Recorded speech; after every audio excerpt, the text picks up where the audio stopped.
আসসালামু আলাইকুম ভিউয়ার্স, আশা করি সবাই ভালো আছেন। আমি এখন ইছামতি নদীর পাড়ে, মানিকগঞ্জের ঐতিহ্যবাহী ঝিটকা হাট, সেই হাটের পাশ দিয়ে প্রবাহিত ইছামতি নদী। সেই নদীর পাড়ে দাঁড়িয়েই ঘোলা পানির কাছে থেকে এই ভিডিওটি ধারণ করছি। আমাদের এই ইছামতি নদী পদ্মা থেকে এদিকে এগিয়ে এসেছে, আর ওদিকে বাল্লা, রূপসা, আরিসার ওদিকে যমুনার সাথে মিলিত হয়েছে এই ইছামতি নদী, আমাদের প্রাণের নদী এই ইছামতি। আর এবছর কিন্তু বর্ষার পানি একেবারেই আসেনি।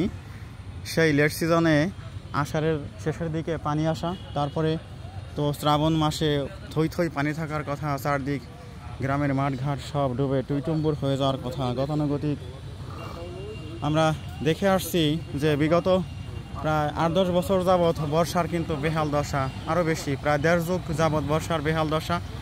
আর আমি যখন ছোট ছিলাম তখন কিন্তু পানিতে টুইটুম্বুর হয়ে যেত এলাকা, বন্যা হতো, ঘর বাড়িতে পানি উঠে যেত। কী যে দুর্দশা ছিল সেই 2000 সনের ভয়াবহ বন্যা, 1987-88, তারপরে আরও বন্যা হয়ে গেছে। কিন্তু এখন কিন্তু বর্ষায় পানি পাওয়াটাই একটা সৌভাগ্য। বাড়ির আঙ্গিনায় পানি না উঠুক, ঘরে পানি না ঢুকুক, ঘরে পানির সাথে শোল মাছ সহ অন্যান্য মাছ না ঢুকুক, কিন্তু কথা হলো এখন এমন এক কন্ডিশনে আমরা উপনীত হয়েছি, এখন পানি পাওয়াটাই যেন একটা রহমত হয়ে গেছে, পানি পাওয়াটাই একটা সৌভাগ্য হয়ে গেছে। এই যে দেখতে পাচ্ছেন কি সুন্দরভাবে চর থেকে আগত ট্রলারগুলো। আজকে হলো ঝিটকা হাটের দিন।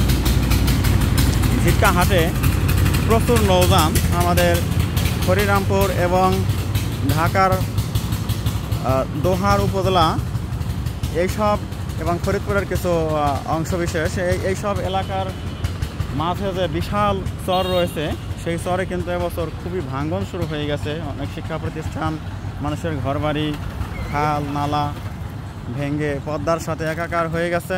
আর আজকে আমাদের এই ইছামতিতে সেই চর থেকে যে নৌযানগুলো আসছে, সে নৌযানগুলো কিন্তু এইভাবে আসতে পারবে বেশ কিছুদিন যদি পানি থাকে। আর যদি পানির ঘাটতি হয় তাহলে কিন্তু এই নৌযানগুলো আমাদের এখানে ঢুকতে পারবে না। এমন এক সময় যাবে যখন এই নৌযান এই ইছামতি হয়ে আমাদের এই ঝিটকা হাটে আর আসতে পারবে না। বাহাদুরপুর থেকে যে এই নদীর সংযোগ পদ্মার সাথে, সেখানে কিন্তু আটকে যাবে, নৌযান ঢুকতে পারবে না। অবশ্য অনেক গভীর করা হয়েছে, ড্রেজিং করা হয়েছে, এই নদী অনেক গভীর, তারপরেও কিন্তু পানির স্বল্পতায় ঢুকতে পারবে না। আর এখানে দুটো সমস্যা, এক হলো যদি নৌকা ঢুকতে পারে বর্ষাকালে, ভরা বর্ষা প্রচুর পানি যদি হয় ঢুকতে পারে সহজেই, কিন্তু বেশি পানি থাকলে ঢোকার সুবিধা হয়, কিন্তু ঢুকে বড় বড় ব্রিজের কারণে, অভ্যন্তরে ব্রিজে ঠেকে যাওয়ার কারণে নৌযানগুলো ঢুকতে পারে না। আবার যদি পানি কম হয় তাহলে সেই পদ্মা থেকে ইছামতি হয়ে নৌযান সহজে ঢুকতে পারে না। আর যদি পানি কম থাকার কারণে সহজেই ঢুকতে পারে, এতটুকু পানি যে ঢোকার মতো একটা অবস্থা, ঢোকার পরেও কিন্তু সেই নৌযানগুলো এই বড় বড় ব্রিজ দ্বারা বাধাগ্রস্ত হয় না, ব্রিজের নিচ দিয়েই হয়তো বা চলে যায়। আর যদি পানি বেশি হয়, পানি বেশি হলে নৌযান সহজেই ঢুকতে পারে, কিন্তু ব্রিজের কারণে আটকে যায়। এই যে দ্বৈত সমস্যা আমাদের নৌ চলাচলের ক্ষেত্রে, এটা সাম্প্রতিককালের খুবই বড় রকমের একটা সমস্যা। যদিও আধুনিককালে রাস্তাঘাটের অনেক উন্নয়ন হয়েছে, যানবাহন বিশেষত 4 চাকা 6 চাকা যে গাড়িগুলোই বলি না কেন, সেই গাড়িতেই কিন্তু পণ্য পরিবহন এখন সুগম হয়ে গেছে। অথচ এমন একটা সময় ছিল যখন এই ইছামতির বুকে ট্রলার চলতো, যেটাকে এখানকার ভাষায় বুটবুটি বলা হতো, সেগুলো অনেক কমে গেছে, একেবারে সেগুলো দেখাই যায় না। অথচ রাস্তাঘাটের উন্নতির কারণে আমরা এমন কন্ডিশনে উপনীত হচ্ছি, যানজটের শিকার হচ্ছি। আর তখন কিন্তু এই নৌযানের কিন্তু কোনো যানজট ছিল না, নদীপথ হলো অ্যাভেলেবল। এখানে অসংখ্য নৌযানও যদি একসাথে আসে তারপরেও কিন্তু সেখানে নৌ যানজট সৃষ্টি হয় না, কিন্তু রাস্তায় সড়কে যে যানজট লেগেই থাকে, এটা দুর্ভাগ্যের একটা ব্যাপার। বন্ধুরা, তোমরা দেখতেই পাচ্ছ আমাদের এই ইছামতি নদী দিয়ে দূরে আমি নৌযান দেখতে পাচ্ছি, স্টিল বডি নৌকা, কিন্তু ওই যে দেখুন দূরে কিন্তু বেশ কিছু নৌকা ওখানে দেখাচ্ছি আপনাদেরকে। আর এইখানটায় কিন্তু পানি বৃদ্ধি অবস্থা আছে, এখন কিন্তু পানি বেড়েই চলছে, কিন্তু তারপরেও কিন্তু আশানুরূপ কোনো পানি নয়। যে পানি আমরা পাচ্ছি, এই পানিটা অবশ্যই আশাব্যঞ্জক আমাদের জন্য, ঝিটকার সাথে যোগাযোগের জন্য।